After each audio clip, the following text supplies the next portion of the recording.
નમસ્કાર મિત્રો, આપણે સૌ જાણીએ છીએ કે પિતૃદોષ બધાને નડે છે, પણ આ પિતૃદોષ છે શું? આનો અનુભવ મેં પોતે કર્યો છે. મારો નાનો દીકરો જ્યારે 6 મહિનાનો હતો ત્યારે એને ખૂબ ખરાબ પ્રકારની હેડ ઇન્જરી થઈ હતી. આ હેડ ઇન્જરીને કારણે એને દર મહિને 15 દિવસ અમે હોસ્પિટલાઇઝ કરતા હતા અને ખૂબ દોડાદોડી થતી હતી.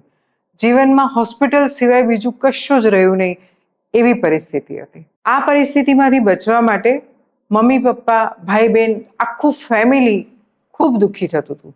એટલે અમે અલગ અલગ જ્યોતિષને એવું પૂછતા કે આ પિતૃદોષની પૂજા કરવાની છે, તો કે તમે આ પ્રકારે કરાવી છે ને એટલે ન ચાલે, હવે તમારે નદી કિનારે જઈને કરાવવી પડશે.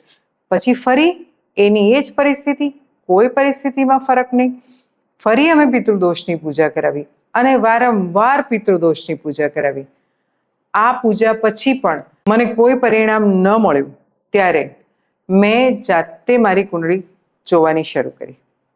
જ્યારે મેં મારી કુંડળી જોઈ ત્યારે મને ખબર પડી કે આ પિતૃદોષ ક્યારેય જતો નથી, થોડો ઘણો ફરક પડે છે.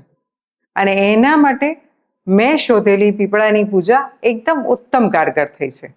મારી સાથે ઘણા બધા મિત્રોને મેં આ પીપળાની પૂજા કરાવડાવી અને ખૂબ સફળતા મળી છે. તો તમે પણ હું જે કહું છું એ રીતે પીપળાની પૂજા કરજો અને પિતૃદોષમાંથી રાહત મેળવજો. હું જ્યોતિષ દીદી, કુંપલ દવે.